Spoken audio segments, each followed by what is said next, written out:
গড়া বা ভাঙা এটা ওদের হাতে। ওরা যেমন গড়তে পারে, সৃষ্টি করতে পারে, ধ্বংসটাও করতে পারে। এক রাবণের মতো এমন বলশালী, এমন শাস্ত্রজ্ঞ, সীতার মোহে সব শেষ হয়ে গেল। মন্দোদরী ঘরে ছিল না, মন্দাদরী মহাসতী, রূপবতী, কিন্তু মোহ এসে গেল। এক সীতার মোহে রাবণ বিনাশ হয়ে গেল। দয়া করে এই মোহ কবলে বিভ্রমে পড়লে আপনার জীবন তছনছ হতে বাধ্য। যাকে স্ত্রী রূপে আমরা পেয়েছি, সহধর্মিণী রূপে পেয়েছি, এতেই সন্তুষ্ট থাকুন। আপনার কর্মফলে যেটা পাওয়ার আপনি সেটা পেয়েছেন, বাইরে বিভ্রান্তিতে পড়তে যাবেন না, জীবনটা জালে জড়িয়ে যাবেন।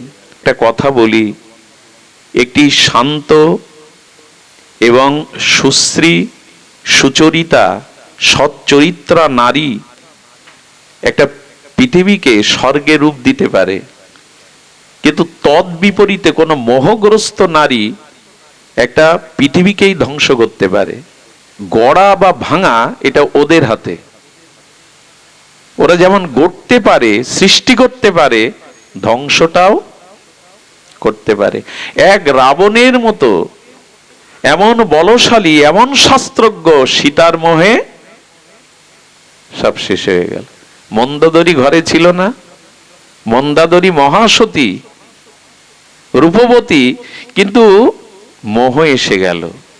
এক সীতার মোহে রাবণ বিনাশ হয়ে গেল। দয়া করে এই মোহ কবলে বিভ্রমে পড়লে আপনার জীবন তছনছ হতে বাধ্য। যাকে স্ত্রী রূপে আমরা পেয়েছি, সহধর্মিণী রূপে পেয়েছি, এতেই সন্তুষ্ট থাকুন। আপনার কর্মফলে যেটা পাওয়ার আপনি সেটা পেয়েছেন, বাইরে বিভ্রান্তিতে পড়তে যাবেন না, জীবনটা জালে জড়িয়ে যাবেন। কথাগুলি আমার না, বৈরাগ্য শতমের কথা। এই গ্রন্থ বড় বিরল জগতে। আমি 20 বছর ধরে এই গ্রন্থটা খুঁজছিলাম। এক সজাতীয় ভক্ত কলকাতা থেকে এই গ্রন্থটা আমার হাতে তুলে দেয়। আমি অবাক হয়ে বলছি, আমি 20 বছর খুঁজছি। বলেন, আপনার পাঠে আমি এই গ্রন্থটার নাম শুনে লাইব্রেরিতে অর্ডার দিয়ে এটা আনিয়েছি। সেই বৈরাগ্য শতমের ভর্তৃহরির উপদেশ, যে জীবনের সমস্ত আমাদের যে বুদ্ধি মতি, সৎ বুদ্ধি সৎ মতি হারিয়ে ফেলে বিভ্রমে। সোনার পর্বতের আপনাকে বসিয়ে দিলেও খুব ক্ষতি হবে না, কিন্তু বিভ্রান্ত মোহগ্রস্ত হয়ে যদি কোনো সুন্দরীর কোল আশ্রয় করেন, বিভ্রান্তিতে আপনার জীবন পতনমুখ হবে। লোকে মাৎসর্যা ভিগুনা। আমাদের আগে কি বলেছি, যে সব বস্তুই ভয়ের, নির্ভয় একমাত্র গোবিন্দের চরণ। আচ্ছা, গোবিন্দের চরণে যাব, আমাকে বেঁধে রেখেছে এই জিনিসগুলি। আচ্ছা, আমাকে যদি এখন এখানে আষ্টে বিষ্টে বেঁধে রাখেন, আমি উঠে যেতে পারবো আপনাদের কাছে? তো এই বস্তুগুলো আমাকে বেঁধে রেখেছে, যা ভগবানের কাছে যেতে দিচ্ছে না। আমরা সবাই গ্রস্ত হয়ে আছি। এর মুক্তির পথটা আমরা আগে বলবো। আগে তো অন্ধকারের পরিচয় নিতে হবে, তারপরে আলোর পরিচয়। অন্ধকার না থাকলে আলোর মহিমা প্রকাশ নাই। এই জন্য বলছে লোকে মাৎসরাভিগুনা। আমাদের জীবনে এই সব থেকে সমস্যা করে দিয়েছে মাৎসর্য।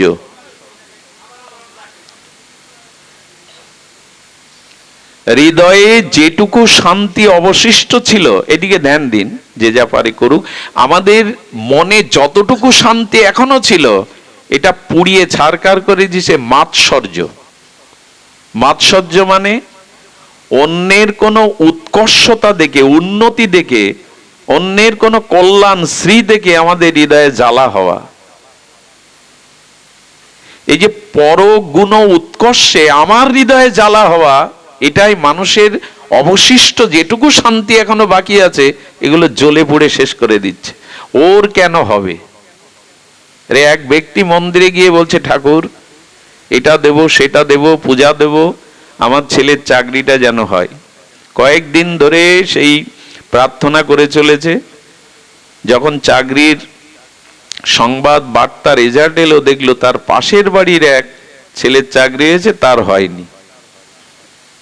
মন্দিরে গিয়ে বলছে, ভগবান এত ডাকাডাকি, এত প্রার্থনা, এত উপঢৌকন তোমায় দেব বললাম, চাকরি হলো না। তা আমার ছেলের হলো না ঠাকুর, ওর ছেলের হলো কেন? এটার জবাব দাও। এটাও ভগবানকে বলতে হবে, আমার হলো না তো ওর। মানুষ এখন সব থেকে অশান্তি পায় এই মাৎসর্যের কারণে। আমার কেন নয়, ওর কেন? খবরদার, এটাকে তাড়ান, তাড়াতাড়ি বিদায় করুন, নালে যেটুকু শান্তি আছে আপনার সব জ্বলে পুড়ে ছারখার করে দেবে। মাৎসর্য নিতে নেই। আমি দুপুরে মনে হয় বলছিলাম, এই যে সুন্দর একটা অট্টালিকা তৈরি করা, যদি সকালবেলা উঠেই মা বাবা ওরা দেখে যে কেউ কাকর ঝিল ধুলোবালি ঘরে ছড়িয়ে দিয়ে গেছে, কি করবে? জানে না, কিছু জানে না কে দিয়ে গেছে, ওগুলো কি করে? রেখে দেয়, পরিষ্কার করে। তা আপনার আমার কানে যে পরনিন্দার কাকর ঝিল কেউ দিচ্ছে, তা আপনি সেটা ঝেড়ে ফেলেন না কেন? রেখে দেন কেন? ও বেলায় ঝেড়ে ফেলে দি, এ বেলায় ভেতরে গুছিয়ে রেখে দি। এই জন্য মাৎসর্যটা আনবেন না। কারো মধ্যে কোনো গুণ দেখলে প্রশংসা করবেন, এটার প্রাপ্তি তার। সে সাধনা করেছিল, সে কোনো সুকৃতি করেছিল, তাই এটা পেয়েছে। আমি করিনি সুকৃতি, তাই আমি, এটাই ভাবুন, কেন তার হবে? এই মাৎসর্যই আমাদের অবশিষ্ট শান্তিটুকু গুণা, একটা দুর্গুণ এই মাৎসর্য। এই মাৎসর্যই দুর্গুণ আমাদের বিনষ্ট করছে। বন ভূমাও বালৌ নৃপা দুর্জনাও অধৈর্যেন। আর আমাদের অধৈর্যটা আমাদের সৌন্দর্যকে গ্রাস করেছে। কথায় কথায় যে ক্ষেপে ওঠে, রেগে ওঠে, মানুষের প্রতি চোখ রাঙায়, এই যাদের এই গুণটা না, তাদের কি বলছেন? ধৈর্যটা গ্রস্ত করে আছে এই অধৈর্য দিয়ে। সবসময় চিন্তা করবেন যে যতটুকু ধৈর্য সীমার মধ্যে রাখতে পারেন। এক গুরুদেবের কাছে এক শিষ্য গিয়ে বলছে, গুরুদেব এটা ঠিক করেছি না? বলে কি করেছিস? 20 টাকা রিক্সা ভাড়া, 30 টাকা চেয়েছে, তার সাথে গন্ডগোল বাঁধিয়ে 20 টাকায় দিয়ে এসছি। বলে সেটা তোর চোখ মুখ দেখে বোঝা যাচ্ছে, রক্ত উঠে গেছে মাথায়। বলে ঠিক করিনি, সে তো অন্যায় দাবি করেছে, 20 টাকা ভাড়া 30 টাকা চাইবে, আর আমিও ঠকবো কেন? গুরুদেব ঠিক করিনি। গুরুদেব তখন বলছে, আচ্ছা আপনাদের কাছে আমি প্রস্তাবনাটা দিচ্ছি, 10 টাকা তাকে বেশি দিয়েছেন, সে বেশি চেয়েছে। আচ্ছা 10 টাকাটা আপনার কাছে মূল্য বেশি না ওই রাগ দেখিয়ে আপনি রক্ত উঠিয়ে দিলেন, অধৈর্য এসে গেল, আপনার মস্তিষ্ক যেটা গুরুদেবের কাছে যেতে গিয়ে শান্ত ছিল, সেটা 10 টাকার মূল্য বেশি না এই অধৈর্যটার মূল্য বেশি আপনার কাছে? কোনটা? জ্ঞানী ব্যক্তি স্থির থাকে ওই জন্য না, বেশি নিয়েছে, কিন্তু রাগটা হলে আমার ভিতর যে প্রতিক্রিয়া হবে সেটা 10 টাকার থেকে বেশি ক্ষতির। আপাতত শিক্ষা নিয়েছি, এরপরে তাকে জিজ্ঞাসা করে, তাকে কন্টাক্ট করে আমাকে আসতে হবে। এই ধৈর্যটা দিয়ে ঠকে সে নিজের শান্তি বজায় রাখে। ধৈর্যটা মাঝে মাঝে রাখুন। ধৈর্যটা অধৈর্য গ্রাস করে ফেলেছে। প্রায় খুঁটিনাটিতে আমার কিছু জানি মনে হয় যে বাড়িতে নিয়ে যেতে হয়। এখানে যা শুনি না, এখানে যা আয় করি, এটা বাড়ি নিয়ে ওদের ভাগ দেন, স্ত্রী পুত্র পরিজনদের। এখানে প্রসাদ দিতে গিয়ে যদি পাতা দেওয়ার পরে 10 মিনিট দেরি হয় জল দিতে, অন্ন আসতে, কেউ খেপে যান কি? গালাগালি দেন কি? আচ্ছা বাড়িতে মা যদি এইটা করে, মানে স্ত্রী যদি 10 মিনিট দেরি করে, এই ধৈর্যটা ওখানে ধরেন তো? আমি বলতে চাইছিলাম এইখান থেকে যেটা অর্জন করেন এটা বাড়ি নিয়ে যান না, ওইখানে যেন মনে পড়ে। তাই তো ভাগবত আসরে তো 10 মিনিট বসে অপেক্ষা করেছিলাম, বাড়িও করি, 14 গোষ্ঠী উদ্ধার করে দেই। শান্তি আপনি এইখানে বসে হরিকথা ভালো লাগে, সিদ্ধান্তগুলো ভালো লাগে, কিন্তু আপনার প্রকৃত পরিচয় হবে এই অর্জনগুলি বাড়িতে গিয়ে যদি আচরণে ফুটিয়ে তুলতে পারেন। আয় করবেন, চাকরি করে ব্যবসা করে আয় করবেন, সংসারে খরচ করবেন না, তাহলে সংসার চলবে? এখান থেকে যেটা অর্জন করেন সেটা বাড়িতে বিলিয়ে দেবেন না আচরণে, তাহলে চলবে কি সংসার? এখান থেকে যেটা আমরা গ্রহণ করি ওটা সবার মাঝে আচরণে ফুটিয়ে তুলতে হয়। এই জন্য গ্রস্তং নং কি বা কেন, কেন বলছেন কোন বস্তু গ্রস্ত নয়?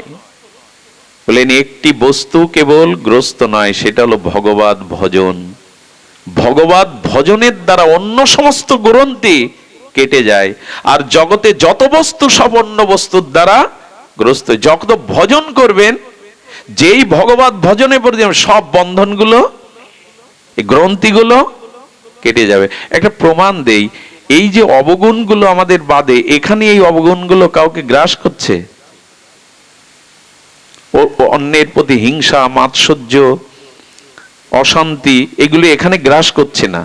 কারণ ভগবত ভজনের এমন একটি মহিমা আছে, সেই মহিমাতে আপনার জীবনের সবকিছু মঙ্গলময় করে দিতে পারে, কল্যাণময় করে দিতে পারে। এই জন্য ভগবানের চরণে বিষ অমৃত হয়। ওখানে মীরাবাইয়ের বিষ, প্রহ্লাদ মহারাজের বিষ অমৃত হয়ে যায়। ওই চরণের এমন মহিমা, ওই চরণে স্মরণের এমন মহিমা, বিষ আর কোথায় হয় গো বিষ অমৃত? এই জন্য এই গ্রস্ত থেকে, এই ভয় থেকে নির্ভয় স্থান, আর এর থেকে মুক্তির একমাত্র উপায় আমরা যেন ভজন দ্বারা ভগবানের নির্ভয় চরণকে আশ্রয় করি। সব ঘুরে ফিরে ওই এক জায়গায় আসতে হবে, অন্য কোনো পথ খোলা নেই। মাম একাং শরণাং ব্রজ, একমাত্র আমার চরণে শরণ নাও। সব পথ ঘুরে গিয়ে ওই এক জায়গায়, সব নদ নদীগুলো যেমন সমুদ্রে মিশেছে, সব কথার সারাংশ হলো এই, ভগবত চরণ আশ্রয় করো, ভগবত ভজনকে জীবনে গ্রহণ করো। এটাই সমস্ত গ্রন্থি মোচনের, নির্ভয় হওয়ার এটাই একমাত্র পথ। নাহলে সব আক্রান্ত হয়ে যাচ্ছে। আমি এও বলেছি, ভজন এমন একটি মহিমা, ভীষ্মদেবের সামনে কাল এসে দাঁড়িয়েছে, মৃত্যু। পিতামহ ভীষ্ম সরসজ্জায় কাল এসে দাঁড়িয়েছে, অপেক্ষা করছে, আপনার তো ইচ্ছামিত পিতামহ, আমি এসেছি। কালকে দেখে ভীষ্মদেব হেসে বললেন, তুমি চলে যাও, আমি তোমার সাথে যাব না। আমি আমার জীবনে পাপ করিনি, যৌবনে কোনো অপরাধ করিনি, আমি গোবিন্দের সাথে যাব, মৃত্যু তোমার সাথে যাব না। ভজন করলে এত বড় কথা, আপনিও বলতে পারবেন, হে কাল, হে মৃত্যু, আমি তোমার সঙ্গী নই, আমি গোবিন্দের সাথে যেতে চাই। বিশ্ব গোবিন্দ চরণ দর্শন করতে করতেই মহা নির্জানে চলে গিয়েছিলেন। মৃত্যু তার সামনে টিকতে পারেনি। তিনি নিজেই প্রাণকে উৎক্রমণ করলেন গোবিন্দকে স্মরণ করে, চরণ দর্শন করতে করতে। কালকে, মৃত্যুকে পরাভূত করে তাড়িয়ে দিলেন, আমার জীবনে আমি পাপ করিনি, চলে যাও, তোমার সাথে আমার যাওয়ার কথা না। ভজন এমন মহিমা, কালও দূরে হাত জোর করে, সমনও দূরে পালায়, মৃত্যুও ভয়ে ভীত হয়ে পলায়ন করে। যার চরণে শরণ নিলে, যার নাম নিলে, কাল মৃত্যু ভীত হয়ে দূরে পালায়। সেই চরণ আমরা শরণ নিলাম না। নান্য পন্থা, দ্বিতীয় কোনো পথ খোলা নেই আমাদের। সুধীজন, এই জন্য আমাদের উচিত হবে, যেন তেন প্রকারেণ কেনা উপায়েন মনা কৃষ্ণ নিষেবয়াৎ, যে কোনো উপায়ে মনটা ভগবানকে দিতে হবে। একটি মার্মিক কথা স্মরণে এলো, বলে ফেলি, পরে স্মরণ থাকবে না। মার্মিক কথা হলো, ভগবান গীতা ভাগবত শাস্ত্রে আমাদের মনকে চেয়েছেন। কি চেয়েছেন? মন। মন মনা ভব, মদ ভক্ত, সব কিছুতেই মন চেয়েছেন। আমার একটু কূট বুদ্ধি, তো আমি যদি একটু পূর্বপক্ষ হয়ে কূট বুদ্ধি তুলি, ভগবান আর কিছু চাইলে না, তুমি মন চাইলে।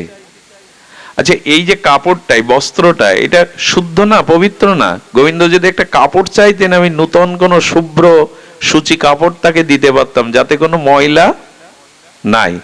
গোবিন্দ যদি বলতেন একটা ফুল দাও, এই ফুলটা সৌন্দর্যময়, সুগন্ধময়, এটা তোমাকে দেওয়া যায়। আচ্ছা, গাছের একটা ফল, গাছের একটা ফল, সেটাও তোমা দেয়, তাতে দোষ নাই, সেটা আস্বাদ্য।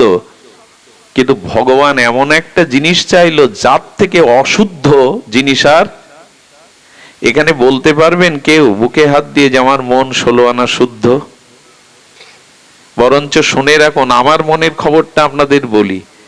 অনন্ত জন্ম ধরে কামনা বাসনা কুসংস্কার পাপ অপরাধের এই অশুদ্ধ মন আমার। গোবিন্দ, তুমি আর জিনিস চাইতে পাইলে না, আর কোনো জিনিস তোমার মনে পড়লো না। এই পাপে ভরা অপরাধে ভরা কামনা বাসনায় গিজ গিজ করছে এরকম অশুদ্ধ মন চাইলে? কতটুকু মার্মিক কথা। গোবিন্দ কি চাইছেন আমাদের কাছে? টাকা পয়সা? আচ্ছা, শরীরটা চাও, এটা একটু ঘষে মেজে সাবান মেখে গঙ্গা জলে চান করে তোমায় দি। তুমি শরীর চাইলে না, অর্থ চাইলে না, চাইছো মন। অথচ সেই মনটা অনন্ত জন্মের পাপ পঙ্কিল মলিনতায় অশুদ্ধ। ভগবানের কথা খুব রহস্যময়। কেন হরি কথা শুনতে হয়?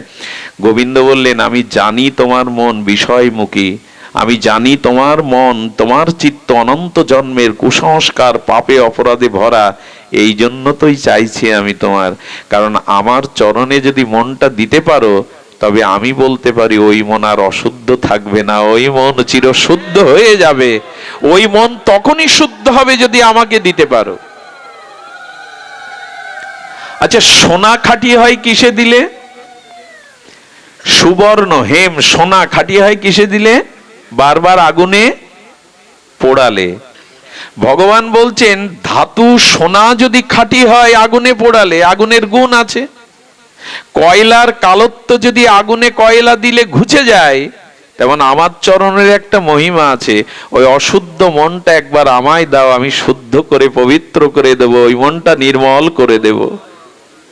অশুদ্ধ বস্তুটাই চাইছেন, পাপে ভরা কামনা বাসনায় ভরা মন চাইছেন। ভালো যদি তোমায় দেই, তা তোমার মহিমা কি আছে গো? তুমি অন্ধকারকে আলো করতে পারো বলে, পাপীকে পাপ মুক্ত করো করতে বলেই তো তোমার চরণে শরণ নেব। গোবিন্দ দেখুন ভগবত কথার কি রহস্য। মন চেয়েছেন ওই কারণে তোমার মনটা শুদ্ধ নয়, পবিত্র নয়। তুমি মনটা আমায় দাও, কারণ এখানে যা দেবে তা অমৃত হয়ে ফিরে আসবে। জগাই মাধাইয়ের থেকে পাপ আমরা কেউ করিনি। একবার ভেবে দেখুন তো, জগাই মাধাইয়ের পরের ঘরে আগুন দিয়েছে, পর স্ত্রীকে লুণ্ঠন করেছে, হ্যাঁ, অমেদ্য মদ মাংস নিয়ে পড়ে থাকতো, সাধুদের অত্যাচার, দিন দুঃখীদের প্রতি রুলার চালিয়েছে তারা, মদের গন্ধ বেরোচ্ছে। শুধু তাই না, নিত্যানন্দ প্রভুর মতো অবধূতকে তারা, করুণাদাতা প্রেমদাতা পতিতের বন্ধুকে তারা কলসি দিয়ে মাথা ফাটিয়ে রক্ত ঝরাচ্ছে। এত পাপ আমি আপনি তো করিনি। সেই মাধায়ের দিকে তাকিয়ে নিতাই বলছে, মাধায় রে, মার, আমাকে আরো মার, আমাকে রক্ত ঝরা, তবে একবার গৌর বল।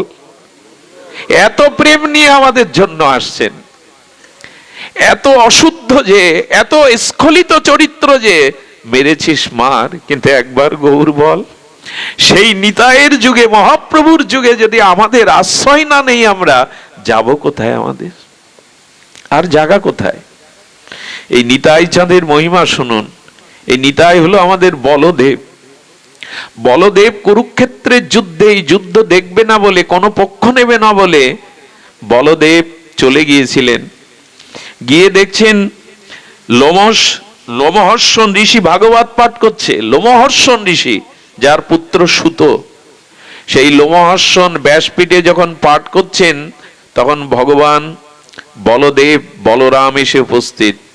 কিন্তু এই ব্যাসপীঠের একটা নিয়ম আছে, এই ব্যাসপীঠে যারা বসে ভাগবত বলেন, যদি গুরুদেবও আসে, ভগবানও আসে, তবে নিয়ম নাই ব্যাসপীঠ থেকে নেমে গিয়ে প্রণাম করা। তাকে অভিবাদন জানানো যায়, ভাগবতের মালাটা দেওয়া যায়, পাশে বসানো যায়, কিন্তু ব্যাসপীঠ থেকে উঠে যাওয়া, এটাই আসনের সম্মান। তো উনি উঠে, বলদেবকে জানেন উনি ভগবান অভিন্ন, সংকর্ষণ মূল অংশী, কিন্তু নামলেন না। বলদেবের ক্রোধ হয়ে গেল। এত ক্রোধ হলো যে, আমি ভগবান, আমাকে দেখে ব্যাসপীঠ থেকে নামলি না।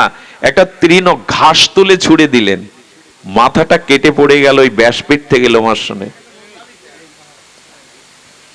এত ক্রোধ, এত ক্রোধ। সেই বলদেব নিতাই হয়ে এলেন। শচীসুত হইল যেই, বলরাম হইল নিতাই, সেই নিতাই এবার ঘাস দিয়ে ভাগবতের মস্তক ছেদন করলেন না, ওই ঘাসটা ওই তৃণটা দন্তে ধরেছেন। দন্তে ধরে নিতাই কি বলছেন, আমাকে কি নিয়ে লও বলো গৌর হরি। সেই বলদেব কথায় কথায় যার এত ক্রোধ, যিনি ঘাস দিয়ে মস্তক ছেদন করলেন, তিনি দন্তে দন্তে তৃণ ধরে কারা, ঘাস মুখে দেয় কারা?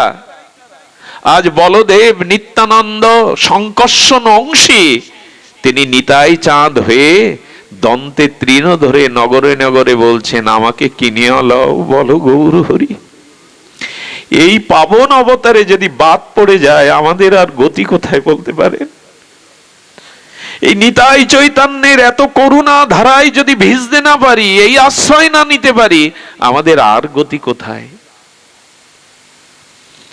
আপনারা জানেন বলদেবের আছে হল, আছে হল মানে নাঙল।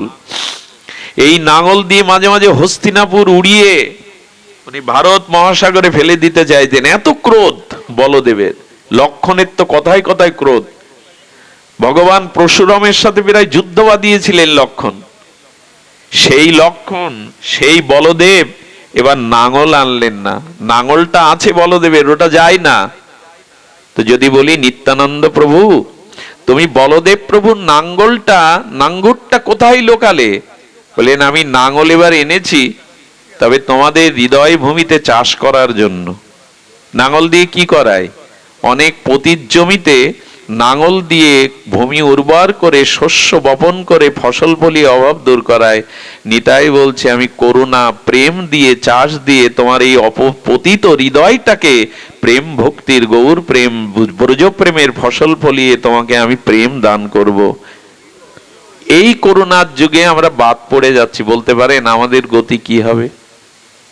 এত করুণা নিয়ে ভগবান আমাদের সামনে আসেননি ইতিপূর্বে, এত করুণা নিয়ে তার আগমন হয়নি। এই তো করুণায় অবতীর্ণ কল, এই বিশেষ কলিতে এত করুণা নিয়ে এলেন, কিন্তু বাদ পড়ে গেলাম। একবারও নিতাই বললাম না, গৌর বলে হৃদয় সিক্ত হলো না। আমাদের কি গতি হবে বলতে পারেন? এই জন্য আসুন, সময় চলে যাচ্ছে অস্থির পৃথিবীতে, এই ভয় ভীতি সংকুল বস্তুতে, এই মোহভাসগ্রস্ত হতে মুক্ত হতে একমাত্র আসুন আমরা এই নিতাই গৌরের নাম ধর্ম, প্রেম ধর্ম, ভাগবত ধর্মের আশ্রয় নেই। এছাড়া আমাদের কল্যাণের দ্বিতীয় কোনো পথ খোলা নাই। নিতাই না বলিল মুখে, মজিল সংসার সুখে, বিদ্যাকুলে কি করিবে তাই? কি হবে বিদ্যা কুল ধন যদি নিতাই না বলল, গৌর না ভজল? মৃত্যুর পরে এই নিতাই বলা, গৌর বলা, হরি বলা, এই সম্পদটাই মৃত্যুর পরে কাজে লাগবে। বাড়ি গাড়ি ধন সম্পত্তি মৃত্যুর পরে কাজে লাগবে না। সেই সম্পত্তিটা বাদ দিয়ে যা আমার পরপরে শেষের দিনে কাজে লাগবে না, সেই সম্পদটাই সারা জীবন কুড়িয়ে গেলাম। খুব কি সুবুদ্ধি আমাদের! মৃত্যুর পরের এই যিনি, এই জাগতিক কোনো বস্তু আমার ওখানে সাথে সহযোগিতা করতে যাবে না। যা সেদিন যাবে সেটাই তো সঞ্চয় করলাম না। ভালো লাগে আপনাদের, কত দূর দূরান্ত থেকে ছুটে আসেন এই সাধুগুরুর কৃপা করুণা, এই হরিকথাতে হৃদয়টাকে একটু সিক্ত করার জন্য, এই প্রেম ভক্তি পাওয়ার জন্য, প্রাপ্তির জন্য যে চেষ্টাটা করে যাচ্ছেন, এটা করুন।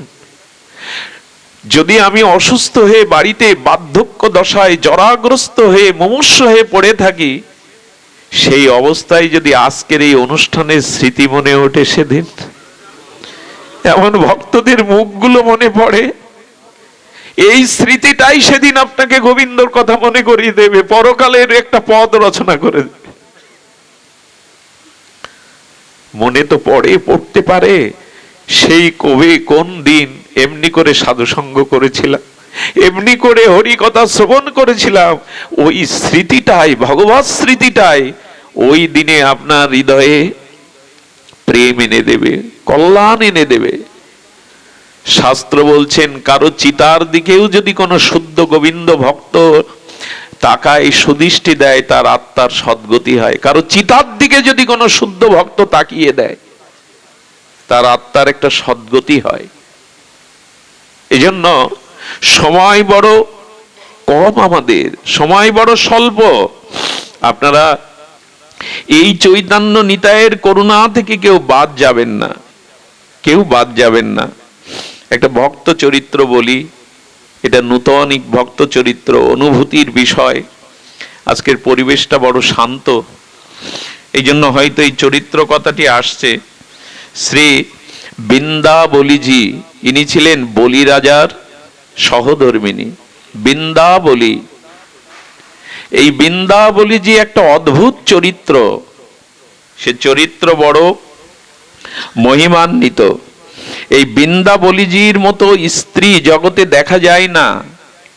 এটা খুব ধ্যান দিয়ে শুনতে হবে। গ্রন্থকার এখানে বলছে বামন অবতার। বামন অবতারের কথা মনে আছে আপনাদের? বামন অবতার যজ্ঞে, বলি মহারাজের যজ্ঞে গিয়ে দান চাইলেন। সেই দানে 3 পদ জায়গা চাইলেন। 2 পদ দ্বারা সমস্ত অনন্ত বিশ্ব ব্রহ্মাণ্ডকে গ্রহণ করলেন। আরেকটি পা নাভিকমল থেকে প্রকাশ করে তার মাথাকে আর চরণে আত্মসাৎ করে নিলেন। তাকে জগতের রাজা থেকে সুতল প্রদেশে পাতালে পাঠিয়ে দিলেন। আমার স্বামীকে যদি ভগবান এই ছলনা করে 3 পদ জায়গা দানের দ্বারা এইভাবে আমাকে গ্রাস করে পাতালে পাঠায়, তার স্ত্রী ভগবানকে কি বলতে পারে? কেন ছলনা করলে? কেন বামন রূপ ধরে এলে? কেন দান গ্রহণের ছলে তার সর্বস্ব কেড়ে নিলে? কেন তাকে পাতালে সুতলে পাঠিয়ে দিলে? এই ছিল আমাদের বিচার। কিন্তু বৃন্দাবলী কি বিচার করছে? কেন ভগবত ভক্তির প্রয়োজন কেন জানেন? ভগবত ভক্তি যদি একবার আপনার মধ্যে আসে, তাহলে ভগবানের প্রত্যেকটি কাজের মধ্যে আপনি কৃপা, করুণা, লীলার মধ্যে অনুভব করতে শিখবেন। প্রত্যেকটি ভগবানের প্রত্যেকটি বিধানের মধ্যে আপনি করুণা, কৃপাকে উপলব্ধি, তখন আর হাই হাই করবেন না। হাই হাইয়ের বদলে তখন হরি হরি হয়ে যাবে। আহা, তোমার কি করুণা! তো নিজের পতিকে বেঁধে রেখে আর এইভাবে আত্মসাৎ করার পরেও বৃন্দাবলীজির পেছনে কি পথ এটা? ও এই জন্য তো তিনি কি করলেন? সেই সময় ভগবানের স্তুতি করে বৃন্দাবলী কি বলছেন দেখুন। কোন স্বামীকে যদি এই করে, তার স্তুতি করে ভগবানকে, কি বলছে বৃন্দাবলী দি, প্রত্যেকটি কথা একটু সতর্ক সহিত শুনুন। বৃন্দাবলী বলছে, রাজা, আচ্ছা প্রভু, রাজা মানে আমার পতি বলি মহারাজা আপনার সেবক, আপনাকে সে কিছুই দেয়নি। এই দেখুন স্তুতি করছে কিভাবে। আমি আপনাদের হৃদয়ে কথাটা পৌঁছে দিতে পারছি না। কথাটা এমন মার্মিক কথা, যদি আপনাদের হৃদয়ে দাগ কেটে দিতে পারতাম, সে ক্ষমতা, সে সাধনা তো আমার নাই। তবে একটু কষ্ট হলেও শুনুন। সর্বস্ব হরণ করে, ছলনা করে, দানের নাম করে কেড়ে নেওয়ার পরে তার স্ত্রী কিভাবে ভগবানের স্তুতি করছে, এটা বড় অদ্ভুত বিষয়। আমার মনে হয় এরকম চরিত্র আমি ভাগবতে পাইনি। বৃন্দাজি বলছেন যে প্রভু, আপনার সেবক হয়ে, অর্থাৎ আমার পতি দেবতা বলি মহারাজ আপনার সেবক হয়ে তার অভিমান এসেছিল আমি দাতা। দেখুন উল্টে কিভাবে এই স্তুতি করছে ভগবানের।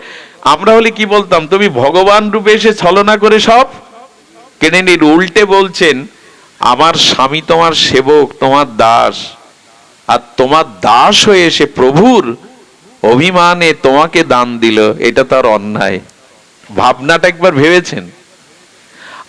আচ্ছা, আমরা গোবিন্দের দাস না প্রভু? আমরা সকলেই ভগবানের দাস। তো রাজা, আমার পতিদেবতা বলি রাজা, রাজা হলেও তো আপনার দাস, কিন্তু তার অভিমান এসেছিল সে রাজা, সে দাতা।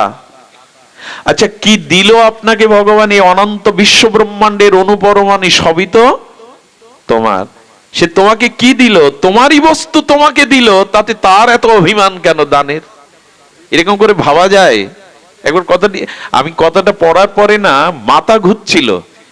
বান মারলে যেমন শিকারি বান মারলে যেমন সে ঘুরতে ঘুরতে পড়ে যায়, এই কথাগুলো কিছু কথা এমন সিদ্ধান্ত এমন আছে মাথার মধ্যে আসলে মাথা ঘুরতে থাকে, ওর থেকে বাইরে যেতে পারবেন না। বলছেন সে তো কিছু দান করেনি, কারণ অনন্ত বিশ্ব ব্রহ্মাণ্ডে সব আপনার, আপনার বস্তু আপনাকে দেখে দান বলে?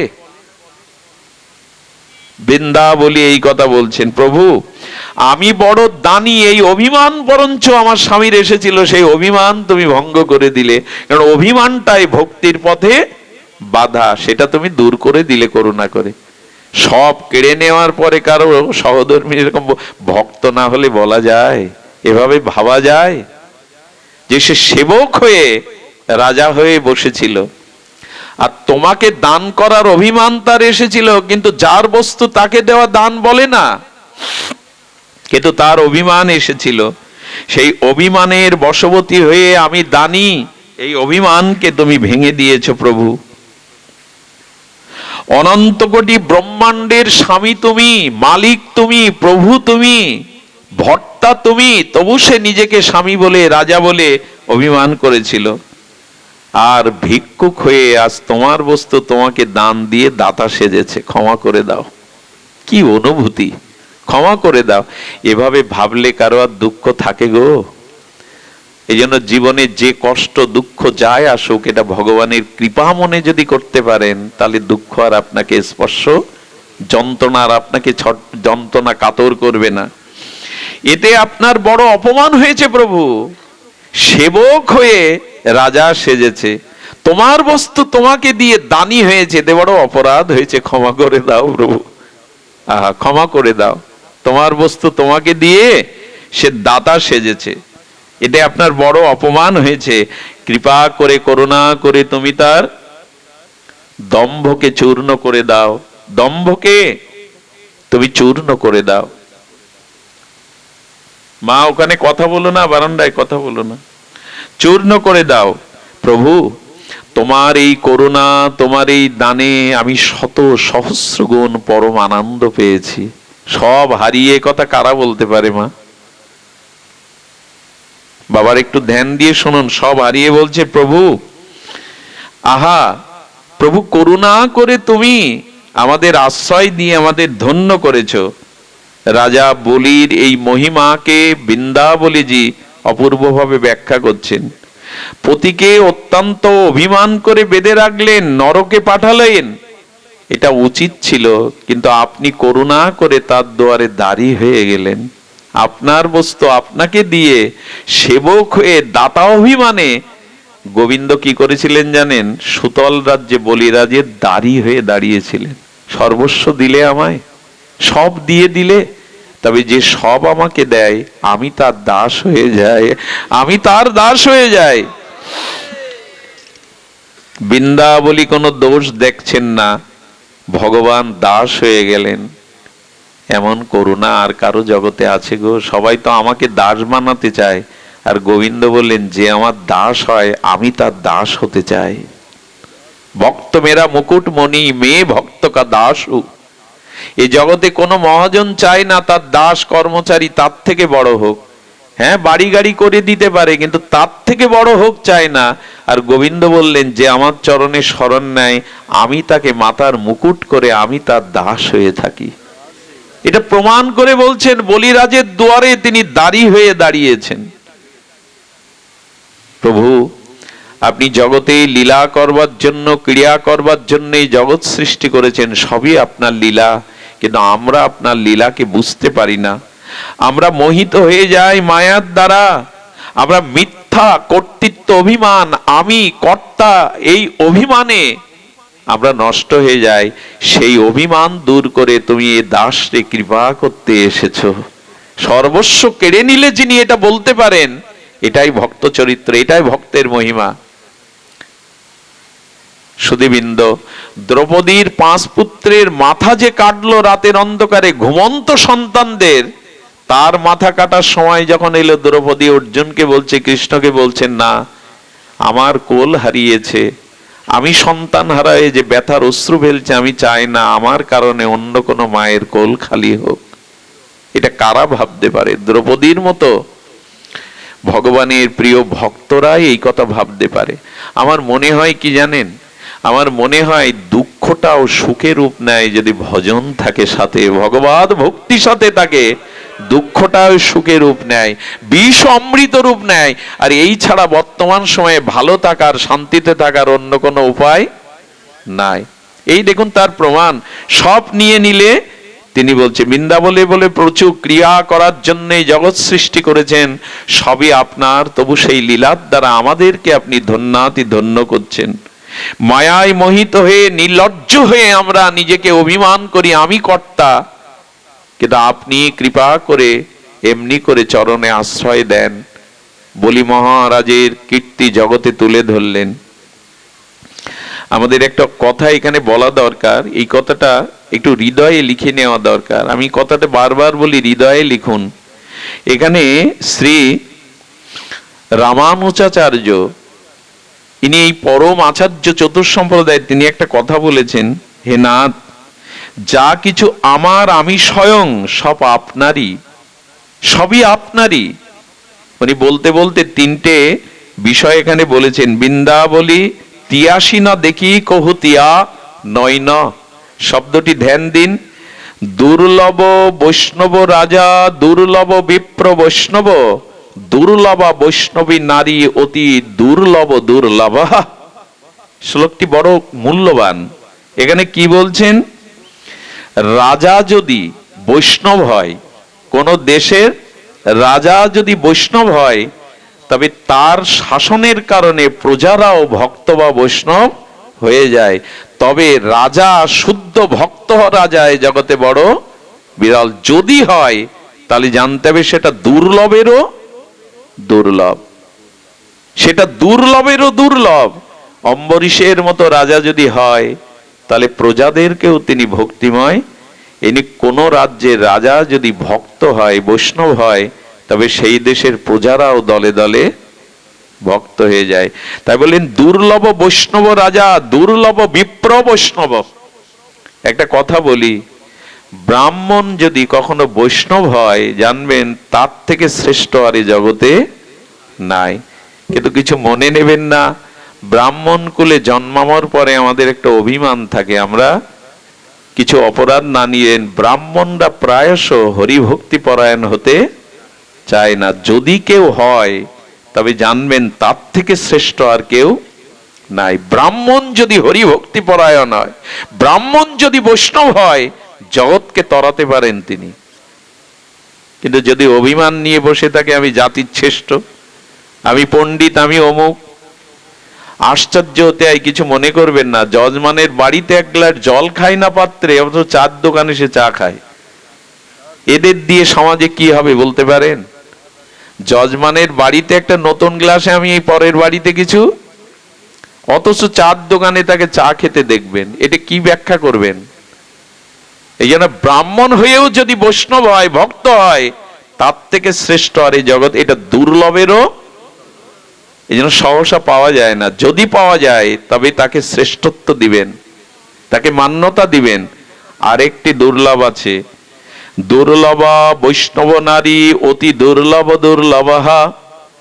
বৈষ্ণব রমণী মানে বৈষ্ণব নারী পাওয়াও জগতে বড় দুর্লভ। নারী যদি ভক্তা হয়, নারী যদি পরম বৈষ্ণবী হয়, তার থেকে শ্রেষ্ঠ এই জগতে আর কিছু।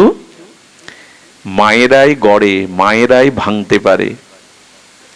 একটা সংসারে যদি ভক্তি পরায়ণ কোনো মা থাকে না, পুরো সংসার কেন, পুরো পরিবেশটাই বদলে দিতে পারে। বিশ্বাস করুন, অনেক মাতাল চরিত্রহীন পুরুষকেও সাধু করে দেয় তার পরশমণির ছোঁয়ায়।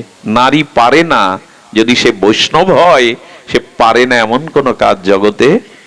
এই জন্য বললেন দুর্লভা বৈষ্ণব নারী, দুর্লভা অতি দুর্লভা। এটা মেলে না। আমি আমার জীবদ্দশাতে দেখেছি কত পশু, হিংস্র আর অশরিক বৃত্তি সম্পন্ন মানুষকেও পথে আনতে। এই জন্য নারী যদি ভক্তি পরায়ণা হয়, সে তার থেকে বড় প্রাপ্তি আর এই জগতে নাই। সুধীবৃন্দ, এই জন্য বারবার বারবার মনে হয় যে রমণী মায়েরাও যদি ভক্তি পরায়ণা ত্যাগ বৈরাগ্যিনী হয়ে ওঠে, তবে পরিবার এ সমাজ বদলাতে পারে। আমাদের ভারতীয় আর্য ঋষিরা গেয়ে গেছেন তাদের কবিত্ব ছন্দে, না জাগিলে মা ভারত ললনা, এ ভারত আর জাগে না। শঙ্খ উলোধ্বনিতে জেগে ওঠো মা, সতীত্বের গুণাবলিতে জেগে ওঠো মা, ভজনের মহিমায় জেগে ওঠো। তোমাদের হাতেই আগামী দিনের সমাজ, আগামী দিনের শান্তি অপেক্ষা করছে তোমাদের হাতেই। এই জন্য বৈষ্ণব ভক্তি পরায়ণা রমণী এ বড় দুর্লভেরও দুর্লভ। এই বৃন্দাবলীর চরিত্রে আমরা সেটা দেখি। ভগবানের সম্পত্তি নিজের মনে করা ঠিক নয়, তার স্বয়ং কর্তা মনে করা ঠিক নয়, সেটা বৃন্দাবলী এই চরিত্রের দ্বারা দেখিয়ে গিয়েছিলেন। সুধীবৃন্দ, বৈষ্ণবীর মহিমা প্রসঙ্গে আমরা অনেক কথা বলেছি, অনেক দৃষ্টান্তই দিয়েছি। তবে এইটুকু বলবো যে বৃন্দাবলী যেমন ভগবানের এই লীলার মধ্যে সবটুকু গুণ দেখেছেন, মহিমা দেখেছেন, ততটুকুই আমরা বলবার চেষ্টা করেছি যে ভগবানের সব বিধানকে আঁচল পেতে মেনে নিন। তার ভিতরে অপার করুণাকে উপলব্ধি, তবে এটা হরিনাম ব্যতীত, ভাগবত শ্রবণ ব্যতীত, নিত্য নিরন্তর ভজনে রত না থাকলে এই বুদ্ধি, এই চিন্তা আমাদের ভেতরে প্রকাশ হবে না। দদামি বুদ্ধি যোগম, ভগবান এই সুবুদ্ধিটা দান করবেন একমাত্র ভজনের দ্বারাই। তাই আপনাদের কাছে বিশেষ অনুরোধ, আসুন আমরা ভজনে ব্রতী হই। যে দিনগুলো গেছে, যে সময়, যে জন্ম পার হয়ে গেছে, যেটুকু সময় আছে এটুকু ভগবত প্রাপ্তির জন্য যথেষ্ট। এই বিশেষ কলিযুগে, এই নিতাই চৈতন্যের যুগে বেশি অপেক্ষা নাই। দিনান্তে যে নিতাই বলে একবার, সে হয় আমার, আমি হই তার। যদি দিনান্তে একবার নিতাই বলতে পারেন, তবে আপনিও কল্যাণ পেয়ে যাবেন। আমরা যখন দুর্লভা বৈষ্ণব নারীর কথা উঠল, তখন বিষ্ণুপ্রিয়ার কথা বলে আজকে পাঠ বিশ্রাম করি। কারণ আমাদের সামনে বিষ্ণুপ্রিয়ার চরিত্র বড় বিরল। মহাপ্রভু সন্ন্যাসের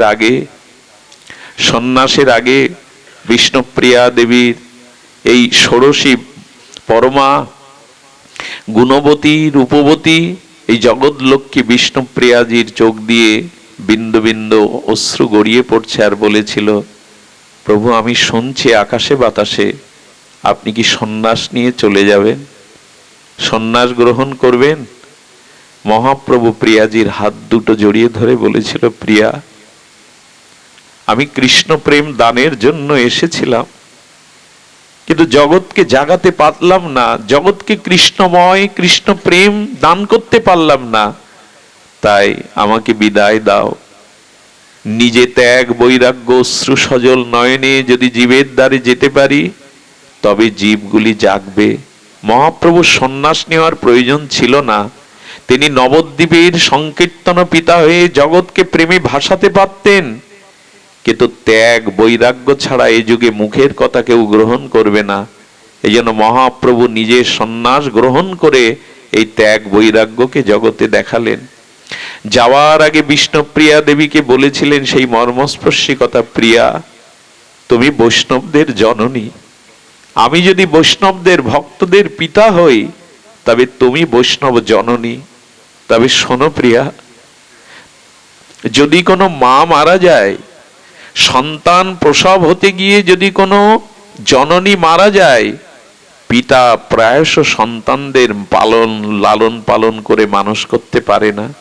কিন্তু জানো প্রিয়া, যদি পতি মারা যায়, পিতা মারা যায়, মা ভিক্ষা করে দাসীগিরি করেও সন্তানকে প্রতিপালন করে মানুষ করতে পারে। আজ থেকে তুমি বৈষ্ণবের জননী হও, আজ থেকে তুমি গৌর ভক্তগণের মা হও। তোমার ত্যাগ বৈরাগ্য তিতিক্ষা অশ্রু সজল, এই ত্যাগের দ্বারা এই গৌড়ীয় বৈষ্ণব রক্ষা পাবে। প্রিয়া আমি বাইরে যদি কাঁদি, তবে তুমি ঘরে বসে কাঁদো, তোমার দ্বারাই গৌড়ীয় বৈষ্ণব সুরক্ষিত হবে। এটি বিষ্ণুপ্রিয়ার ভূমিকাটা সবসময় আমাদের আচার্যরা সামনে আনেনি। যেদিন মহাপ্রভু বিদায় নেবে সেদিন সমস্ত নবদ্বীপবাসী কাঁদছে, শেষবারের মতো তাদের গৌরচন্দ্রের বদনখানি দেখবার জন্য লক্ষ লক্ষ মানুষ নবদ্বীপের সুরধনী গঙ্গার তীরে দাঁড়িয়ে একা কেবল ঘরের কোণে কাঁদছে, সে হলো বিষ্ণুপ্রিয়া। কারণ প্রভুর আদেশ নেই তার সামনে যাওয়া। কত বড় ত্যাগ হলে পড়ে আছে ঘরের কোণে। কে যেন কানে কানে বলল, প্রিয়া, সন্ন্যাস নেওয়ার পরে একবার মাতৃভূমিতে আসা যায়, তোর প্রাণনাথ আর কখনো নবদ্বীপে আসবে না। দেখুন, কৃষ্ণচন্দ্র রাধারানীকে ব্রজগোপিকাদের বলেছিল, আমি আবার আসব। রাধারানীর বুকে একটা আশার প্রদীপ জ্বলেছিল, কৃষ্ণ আবার আসবে। কিন্তু বিষ্ণুপ্রিয়া দেবী জানে এই প্রভু চলে গেলে আর নবদ্বীপে প্রভু আসবে না। আচ্ছা, সে সময় প্রিয়াজির মনে কি হচ্ছিল বলুন তো? সনাতন মিশ্রের কন্যা, এমন রূপ, এমন মহিমা নিয়ে এসেছে, সংসারের সুখের মুখ কোনোদিন দেখতে পায়নি। প্রভু তো একটা বছর শিবাসাঙ্গনে রাত জেগে কীর্তন করতে ঘরেও থাকতো না, প্রভু চরণ সেবার সুযোগও পায়নি। সেই প্রিয়াজির আজ কি দশা হলো, তোর গৌর আর আসবে না, বিষ্ণুপ্রিয়া দেবীর মুখ দেখবে না প্রভু। তো কি মুখ দেখবে না? আসলে এটা তো বিপ্রলম্ব রস, বিরহ রস। উনি রাস্তায়, যে পথ দিয়ে আমার গৌর হরির সচরণ যাবে, সেই রাস্তায় লুটিয়ে পড়লেন, মুখখানা মাটিতে গুজে, দোলাই ধূসরিত বিরোহিণী প্রিয়াজি কাঁদছেন। মহাপ্রভু আস্তে আস্তে দেখলো কে যেন ধুলার মধ্যে পড়ে আছে। প্রভু দাঁড়িয়ে বললেন, কে তুমি? কে তুমি এমন করে ধুলায় পড়ে আছো? প্রভু, আমি গৌরাঙ্গ প্রিয়া। বললেন, না, তুমি বিষ্ণুপ্রিয়া, এভাবে পড়ে আছো কেন? প্রভু, সবার কল্যাণ, সবার উদ্ধার করলে, সবাইকে আশ্রয় দিলে আমার কি গতি হবে? বলে যাও, আমার কি আশ্রয়? প্রভুর পাদুকা, চরণ পাদুকাটা খুলে বললেন, যাও, এটি নিয়ে ঘরে যাও, ঘরে বসে ত্যাগ বৈরাগ্যের দ্বারা ভজন করো। সেই যে খড়মটা মাথায় নিয়ে ঘরে এলো, কি করতো জানেন? সেই খড়মটা আসনে রেখে সন্ধ্যার পরে ওই খড়মে আর বুক গুজে মাথাটা রেখেই সারা রাত গৌর স্মরণে, গৌর লীলা স্মরণে কাটাতো পীরা। সকালে কি করতো জানেন? যতদিন সচিমা বেঁচে ছিল ততদিন সচিমার আঁচল তলে কাউকে মুখ দেখাতো না, আঁচল তলে গঙ্গা স্নান করে ঘরে ঢুকতো। সচিমা চলে গেলে আর গঙ্গায় যেত না। প্রিয়াজির সখী কাঞ্চনা 2 বালতি গঙ্গার জল এনে ওইখানে স্নান করে ওইখানেই তার স্নানকৃত সারতেন। সারাদিন কি করতেন জানেন প্রিয়াজি? এ বড় বিস্ময়কর কথা। এমন ভজন যারা আমাদের জন্য করে গেল, আমরা তাদের মূল্যায়ন, তাদের চোখের জলের কোনো মূল্য দেব না। 2টো মাটির পাত্র রাখতেন, একটাতে তন্ডুল চাউল রাখতেন, আর একটাতে খালি। একটা করে চাউল নিতেন আর হরে কৃষ্ণ মহামন্ত্র প্রসাদী করে খালি পাত্রে রাখতেন। আমি বলতে পারেন, বেলা 11টা 12টা পর্যন্ত কমুটো চাল হতো। ওই চালটা গঙ্গা জলে ফুটিয়ে প্রভুকে ভোগ লাগিয়ে পেতেন আর সখীকে দিতেন। এই ছিল তার জীবন। এ আমরা কল্পনাও আনতে পারবো না। কৃষ্ণ ভজন সহজে হয় গো? এত ভোগের মধ্যে, বিলাসিতার মধ্যে হয় গো? আর কি করতেন? ওই খড়ম, সেই খড়মটা যদি দেখতে চান, ধামেশ্বর মহাপ্রভুতে যাবেন। আমার ভাগ্য হয়েছিল মাঝে নবদ্বীপে একটু হরি কথা বলার, শান্তিপুরে। ওখানে যিনি বাবাজি আছেন, তিনি আদর করে হাত ধরে নিয়ে প্রভুর পুষ্প, চন্দন, মালা, তুলসী দিয়ে খড়মটা দিয়েছিলেন বুকে। সেই খড়মটা অনেকে, আপনারাও গিয়ে একবার যদি নবদ্বীপে যান, ধামেশ্বর মহাপ্রভু, প্রভুর এই খড়মটা, ওতে বিষ্ণুপ্রিয়া দেবীর প্রেম মাখানো, নয়নের জল মাখানো, কোটি কোটি নাম প্রসাদী হয়ে আছে ওই চরণটা। এটা আজও বিস্ময় আছে কেন জানি না। এই কাল কবলিত সময় হয়তো আমাদের কৃপা করবার জন্য এখনো আছে। একবার শ্রীহট্টে এনেছিলেন আচার্য প্রভুরা এই চরণ। তো সেই চরণটার বাঁধানো আছে ওপর দিয়ে, স্টিল দিয়ে, রূপা দিয়ে বাঁধানো, ভেতরে আছে খড়মটা। প্রিয়াজির এইভাবেই দিন চলতে লাগলো, নিত্য নিরন্তর এই নামময় বিপ্রলম্ব রসে ভাসতে ভাসতে কি গড়ল জানেন? বিরহ যখন আর চরমে, প্রিয়াজি আর দেহ রক্ষা করতে পারছেন না, মহাপ্রভু আদেশ দিলেন যে নিম্ন বৃক্ষের তলে প্রভুর আবির্ভাব হয়েছিল, বলল এই নিম গাছটা কেটে প্রভুর একটা বিগ্রহ তৈরি করতে। বিষ্ণুপ্রিয়া দেবীর দ্বারাই এই প্রভুর মূর্তিটা, আজকে সেই নিম গাছটা নাই, যারা গিয়ে দেখেন না, সেই নিম গাছটা গৌর বিগ্রহ তৈরি করা হয়েছিল। এটা পরবর্তীতে লাগানো, তবু তো সেই মাটি, সেই আলো বাতাস, সেই জন্য ওই বৃক্ষকে এখনো মানুষ সম্মান, প্রণাম, বন্দনা, পরিক্রমা করতে হয়। এটা এখনো সেই মাটি তো নিয়ে যেতে পারেননি, সেই অনুভূতি আছে। সুধীবৃন্দ, প্রিয়াজি নিত্য নিরন্তর কি করতেন জানেন? কাঞ্চনা বলছেন, এত রূপ নিয়ে এসেছিলি সখী, ভালো কাপড় কেন পরিস না? মলিন কাপড় পরে কেন থাকিস?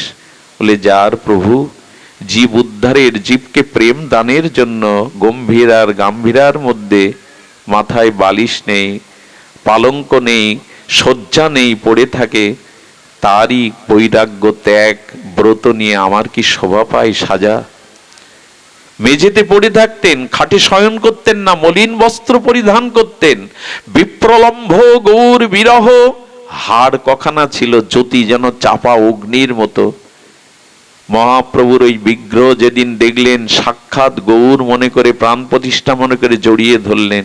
কিন্তু ভক্তরা দেখলো এইভাবে যদি বিষ্ণুপ্রিয়া মহাপ্রভুকে সাক্ষাৎ বিগ্রহের মধ্যে দেখতে তবে লীন হয়ে যাবে।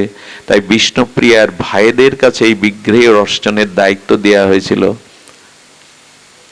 এই যাদব মিশ্রের কাছে। একদিন মহাপ্রভুর আবির্ভাব দোল পূর্ণিমার দিন, এটাকে গৌর পূর্ণিমা বলে। কথাটা এই কারণে বলছি, গৌর পূর্ণিমা সমাগত সামনে আসছে। আমার কষ্ট লাগে কোথায় জানেন? যে দেশে গৌর বাঙালির হৃদয় মথিয়া নিমাই কায়া ধরে এলো, সেই বিশ্ববন্দিত রাধা কৃষ্ণ মিলিত তনু প্রেম তত্ত্ব গৌর পূর্ণিমাকে খোঁজ রাখি না, অথচ দুর্গা পূজাকে জাতীয় পূজা মনে করি আমরা। দুর্গা পূজাকে আমি জাতীয় পূজা স্বীকৃতিতে নিষেধ করছি না, কিন্তু যে দুর্গা গৌর চরণ বন্দনার জন্য নবদ্বীপে গিয়ে তপস্যা করলেন, সীমান্ত দ্বীপ নামে ওই দ্বীপটার নাম হয়েছে, সেই দুর্গা পূজাকে আমরা জাতীয় উৎসব বলি, অথচ গৌর পূর্ণিমার খোঁজ আমরা, এটা বাঙালি হিসাবে আমাদের ব্যর্থতা। এই বাঙালির ঘরে মহাপ্রভু এলেন, রাধা কৃষ্ণ, সারা অনন্ত বিশ্ব ব্রহ্মাণ্ড যার হরিনামে আজ ভাসে, আজ তার আবির্ভাবকে আমরা পালন করি না, অথচ দুর্গা পূজাকেই আমরা জাতীয় উৎসব। দুর্গা পূজা করুন, তাতে বাধা নাই, কিন্তু মহাপ্রভু কোথায়? তাকে কি স্মরণ করি বছরের তার আবির্ভাব দিনে? আসছে গৌর পূর্ণিমা, একটু উপবাস থাকবেন, সন্ধ্যায় অভিষেক করে একটু সংকীর্তন নাম, গৌর লীলা চরিতা বলি আস্বাদন করবেন। এটুকু হাত জোড় করে অনুরোধ করে গেলাম, কারণ মহাপ্রভু না এলে আমাদের সামনে অন্ধকার ছাড়া কিছুই থাকতো না। কোথায় এই ভাগবত, কোথায় এই হরিনাম, এটা কোথাও পেতাম না। করুণায় অবতীর্ণ হয়ে তিনি দিয়ে গেলেন। সেই বিষ্ণুপ্রিয়া দেবী গৌর আবির্ভাবের দিনে তার বিরহের তরঙ্গ উঠল। নিত্যানন্দ শক্তি মা জাহ্নবা আর অদ্বৈত শক্তি আমাদের সীতা ঠাকুরের দুইজন দেখতে গেলেন। দেখলেন কখনো হাড় আছে, বাছা কাঁদতে কাঁদতে বিরহে এ কি করেছিস দশা? জাহ্নবা মা সীতাকে দেখে জড়িয়ে ধরলেন, মা আর পাচ্ছি না, প্রভুর বিরহে আর আমি সহ্য করতে পারছি না, মা আমাকে কোল দাও, আমাকে আশ্রয় দাও। এই জাহ্নবা আর বসুদা আমাদের সীতা ঠাকুরানী, তারা বিষ্ণুপ্রিয়াকে ঘুমটা দিয়ে আনলেন মহাপ্রভুর বিগ্রহের পাশে। চারিদিকে ভক্তগণ হরিনাম সংকীর্তনের তরঙ্গে আকাশ বাতাস মুখরিত করেছে। আর মহাপ্রভুর সেই বিগ্রহ দেখে বিষ্ণুপ্রিয়া দ্বার খুলে ভেতরে প্রবেশ করলেন। মহাপ্রভুর শ্রীবগ্র দর্শন করে এই বিরহিণী বিপ্রলম্ব রসে ভাসমান বিষ্ণুপ্রিয়া প্রভুকে জড়িয়ে ধরলেন। ওই সাথে সাথে প্রিয়াজি প্রভুর সাথে লীন হয়ে গেলেন। এই বিগ্রহটাই হলো ধামেশ্বর মহাপ্রভু। এই বিগ্রহ এখনো নবদ্বীপে ধামেশ্বর মহাপ্রভু বিরাজমান। এই বিষ্ণুপ্রিয়া দেবীর ত্যাগ বৈরাগ্য আমাদের গৌড়ীয় গণের অস্তিত্বকে বজায় রেখেছে। এত অশ্রু জল, এত ত্যাগ বৈরাগ্য, তার কোনো মূল্য কি আমরা দেব না? আসুন, যারা এসেছেন কৃপা করে এই আঙিনায়, এই হরিকথা শ্রবণে জীবনের যেটুকু সময় অবশিষ্ট আছে, আসুন আমরা গৌর চরণে, নিতাই চরণে সমর্পিত করে ভক্তি জীবন, ভজন জীবনকেই গ্রহণ করি। আজ এইটুকুই।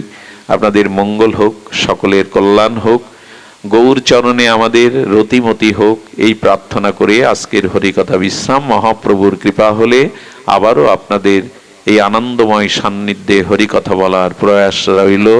জয় শ্রী গুরু প্রেমানন্দে গৌর হরি বল। জয় শ্রী রাধে, জয় শ্রী রাধে।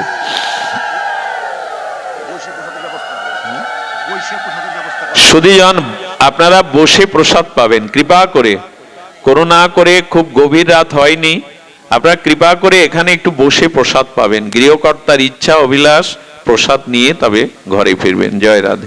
বাবা একটু কীর্তন করুন বাবা, পাঠ কীর্তন। না বাবা, আমার গলা নাই বাবা।